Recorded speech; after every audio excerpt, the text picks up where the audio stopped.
उत्तर प्रदेश में हाल ही में संपन्न हुए 9 विधानसभा सीटों के चुनाव के बाद अब भारतीय जनता पार्टी और समाजवादी पार्टी उत्तर प्रदेश की मिल्कीपुर विधानसभा सीट को लेकर के आमने सामने है। मिल्कीपुर विधानसभा सीट वही है जिस पर समाजवादी पार्टी के वर्तमान सांसद अवधेश प्रसाद पहले विधायक थे।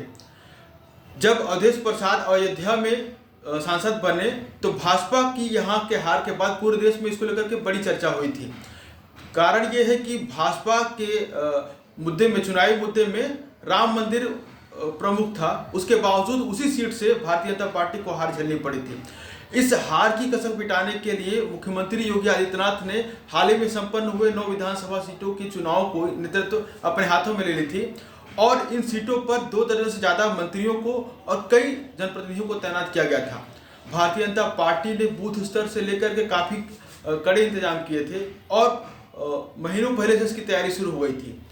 भाजपा की यह तैयारी नतीजों में भी दिखी और भारतीय जनता पार्टी को 9 में से 7 सीटें हासिल हुई हैं। लेकिन एक चीज़ गौर करने वाली बात है कि जहां भी मुस्लिम मतदाता रहे वहां पर भाजपा पर और प्रशासन पर आरोप लगे कि मतदान में अड़चन डाले गए और ऐसा माहौल बनाया गया कि वो खुलकर मतदान न कर सके। एक वीडियो बहुत वायरल हुआ था जिसमें 2 महिलाएं एक थाना SHO के खिलाफ विरोध कर रही थी और वो कह रही थी कि आप हमें गोली नहीं मार सकते, मतदान करना हमारा अधिकार है। तो ये बात तो ठीक है कि भारतीय जनता पार्टी को सफलता मिली है, उसे उपचुनाव में 9 में से 7 सीटें मिली है, इससे पूरी पार्टी उत्साहित है। लेकिन ये बात भी सच है कि जिस तरीके से निष्पक्षता से चुनाव होने चाहिए उसको लेकर के सवाल खड़े हुए हैं प्रशासन के ऊपर भी और भारतीय जनता पार्टी के ऊपर भी।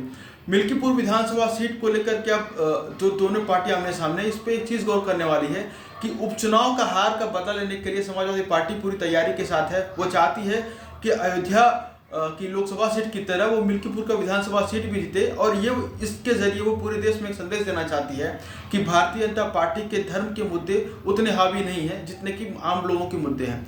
दूसरी तरफ भारतीय जनता पार्टी इसको नाक का सवाल बना चुकी है।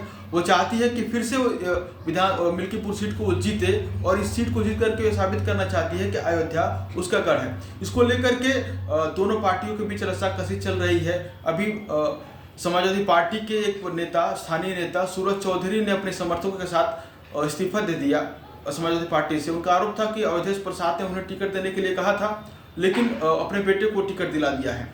दूसरी तरफ भाजपा के जो प्रत्याशी है वो गोरखनाथ बाबा को ऐसा अनुमान जताया जा रहा है कि उन्हें टिकट मिल सकता है क्योंकि इससे पहले वो भाजपा की तरफ से वहाँ विधायक रह चुके हैं। तो ये सीट काफ़ी रोमांचक होने वाला है। इस पर मुकाबला आज और कल की तारीखों में हो सकता है कि इस पर डेट आ जाए, चूँकि 12 दिसंबर को 6 महीने बीतने वाले हैं इस सीट को लेकर के और जैसा कि नियम है आमतौर पे कि 6 महीने के अंदर चुनाव खत्म हो जाना चाहिए। शुक्रिया।